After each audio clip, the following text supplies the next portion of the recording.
और इस बीच बड़ी खबर आपको बताते हैं, ऑल इंडिया इमाम ऑर्गेनाइजेशन के प्रमुख उमैर अहमद इलियासी का बयान सामने आया है। इस मामले को लेकर उन्होंने बयान दिया है। उन्होंने कहा कि ये बू मुझे बांग्लादेश से आ रही है, क्या वहां ममता बनर्जी नमाज पढ़ेंगी? अगर ये मस्जिद बनती है तो क्या वहां ममता बनर्जी नमाज पढ़ेंगी? क्या ममता बनर्जी इस मस्जिद की नींव रखेंगी?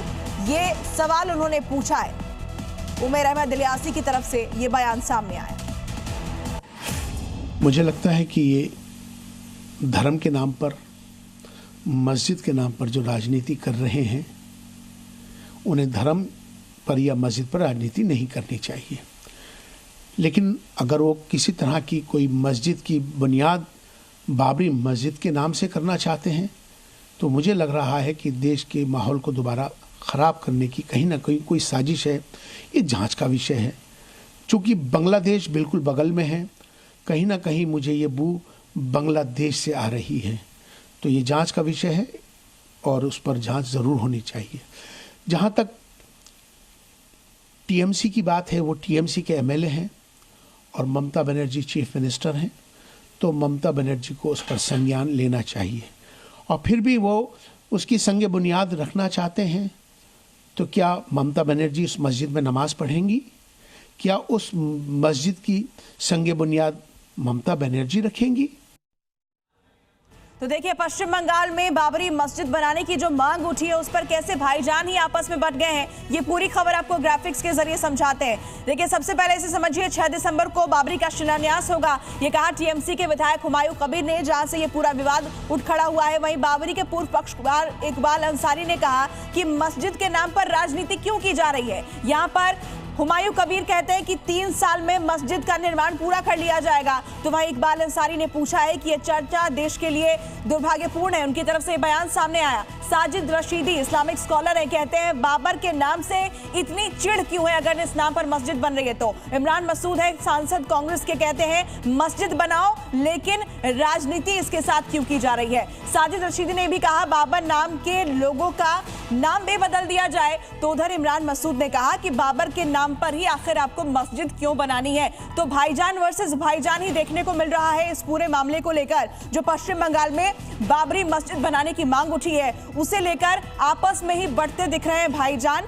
ये हम आपको बयान बता रहे हैं जो सामने आया, एक तरफ साजिद रशीदी की तरफ से, दूसरी तरफ इमरान मसूद की तरफ से, कि आखिर बाबर के नाम पर ही मस्जिद का निर्माण क्यों होना है और क्यों इस पर राजनीति की जा रही है बाबर के नाम पर मस्जिद का निर्माण करके। तो वहीं साजिद रशीदी की तरफ से कहा गया कि बाबर नाम के लोगों का नाम भी बदल दिया जाए। अगर किसी मस्जिद का नाम नहीं रखा जा सकता तो फिर लोगों के नाम भी बदल दिए जाएं। ये अलग अलग बयान जो इस मामले को लेकर सामने आए हैं। तो देखिए, एक तरफ 6 दिसंबर को बड़े बवाल की आशंका है, तो वहीं कई मुस्लिम मौलाना मस्जिद को लेकर धार्मिक प्रावधानों पर अडिग हैं। ऐसे मौलानाओं की राय में मस्जिद जहां पर एक बार बन जाती है वहां कयामत तक मस्जिद रहती है। इस दलील के हिसाब से अयोध्या में जो बाबरी मस्जिद थी उसकी हैसियत कभी खत्म नहीं होगी। और सोचिए, आज के आधुनिक हिंदुस्तान में मजहब को लेकर ऐसी सोच कितनी खतरनाक हो सकती है, क्योंकि ऐसे सवाल पर तो ये जवाब भी मिलेगा कि बाबरी मस्जिद तो मंदिर तोड़कर बनाई गई थी, तो वो मस्जिद कैसे हो गई।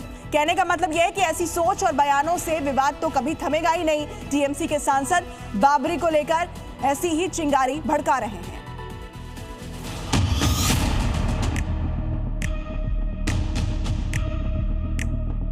बांग्लादेश से आ रही है, तो क्या ममता बनर्जी उस मस्जिद में नमाज पढ़ेंगी? क्या उस मस्जिद की संग बुनियाद ममता बनर्जी रखेंगी?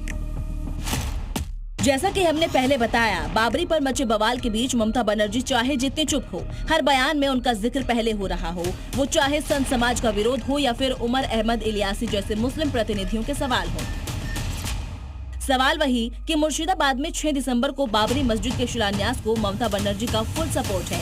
अगर हुमायूं कबीर अपने बयान पर अडिग है तो पार्टी सुप्रीमो और बंगाल की सीएम होने के नाते ममता बनर्जी क्या खुद भी मुर्शिदाबाद जाएंगी?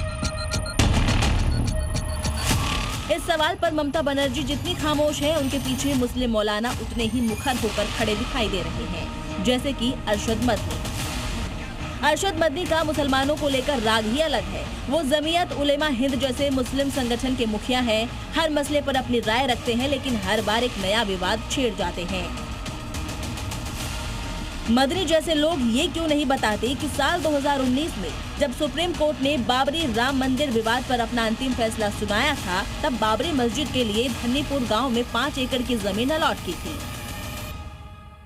लेकिन धन्नीपुर गांव में आज तक यानी 6 साल बाद भी किसी निर्माण की कोई आहट नहीं, जबकि फैसले के बाद ये कई मुस्लिम संगठन ने दावा किया था कि यहाँ दुनिया की सबसे बड़ी मस्जिद बनेगी। इसका प्रोटोटाइप भी सोशल मीडिया पर शेयर किया गया था। लेकिन आज अयोध्या में अलॉट 5 एकड़ की जमीन पर मस्जिद क्यों नहीं बनी? अब अयोध्या से 900 किलोमीटर दूर मुर्शिदाबाद में बाबरी मस्जिद क्यों? केदारेश्वर में बना रहा था तो वहां से मेरे खिलाफ प्रेस कराई गई। ये प्रेस कराई गई कि ये मंदिर नहीं बनना चाहिए, और वहां के पुजारियों ने कहा हम प्रेस नहीं करेंगे। तो बीजेपी ने अपना कार्यकर्ता खड़ा किया वहां पे, फिर वहां के मुख्यमंत्री जी से कहलवाया गया। तो बीजेपी हर धर्म के खिलाफ है। बीजेपी चाहती जैसा वो कहें धर्म वैसे ही अपना लीजिए आप, वो ये कहें वही मानिए बात। मौलाना मदनी जैसे लोग उसको संकीर्ण दृष्टि से देखते हैं और जिस मुद्दे को वो सांप्रदायिक रंग देने की कोशिश कर रहे हैं उसमें सफल नहीं होंगे। वो जिस सांप्रदायिकता का जहर घोलना चाह रहे हैं वो उसमें सफल नहीं होंगे। पीएम मोदी ने कहा कि सबका साथ सबका विकास और सबका प्रयास ही भारत को ऊंचाइयों पर लेकर जा सकता है। मदनी जैसे लोग जिस मुद्दों को सांप्रदायिक रंग देने की कोशिश कर रहे हैं वो उसमें सफल नहीं होंगे। उनका बयान किसी भी हालत में स्वीकार नहीं किया जा सकता है। भारत के लोकतंत्र में जो न्यायपालिका, कार्यपालिका, विधायिका है, इसका सम्मान